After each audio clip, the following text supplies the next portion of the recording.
पुढची बातमी, अजित पवार मृत्यू प्रकरणातही अशोक खरातची सविस्तर चौकशी करण्याची मागणी सामाजिक कार्यकर्ते अंजली दमानिया यांनी केली आहे। अजित पवारांच्या अपघाती मृत्यूआधी 6 दिवसात अशोक खरातने 4 फोन बदलल्याची माहिती आहे। एक हँडसेट फक्त 19 मिनिटांसाठी एका फोन कॉलसाठी बदलल्याचाही दावा दमानिया यांनी केलाय।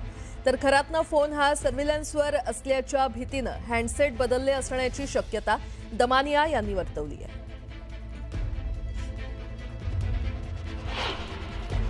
जानेवारी 2026 या महिन्यामध्ये म्हणजे 10 दिवसांमध्ये खरातनी तब्बल 5 वेळा त्याचे फोन बदलले। 21 ते 31 या दिवसांमध्ये त्यांनी सगळ्यात जास्त फोन स्विचिंगचं काम केलंय। त्याच्यात आणि महत्वाची माहिती अशी की एक फोन ज्याचा IMEI नंबर मी आता सातपुते मॅमना पाठवलाय, त्या दिवशी म्हणजे 27 जानेवारी ते 31 जानेवारी त्यांनी एक फोन वापरला जो त्यांनी परत कधीही वापरला नाही। दरम्यान अमोल मिटकरींनी दमानिया यांच्या विधानाचं समर्थन केलंय, पाहूयात।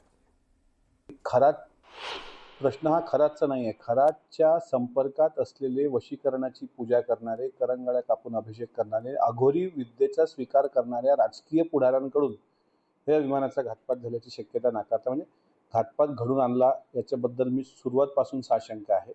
त्यामुळे अंजलीताई दमानिया यांनी केलेल्या आरोपात तथ्य आहे। दरम्यान रोहित पवार यांनी न्यूज 18 मराठीच्या बातमीची दखल घेतली असून या प्रकरणी एक्सवर पोस्ट करत सरकारला आवाहन केलंय। अजितदादांच्या अपघात प्रकरणात भोंदू खरातचं कनेक्शन समोर येत असून त्या 6 दिवसात खरातने 4 फोन बदलले, तर एक फोन केवळ 19 मिनिटांचा कॉल करून बदलला। खरातच्या फोनवर सर्वाधिक कॉल अजितदादांच्या अपघाताच्या दिवशी झाल्याची धक्कादायक माहिती समोर येते।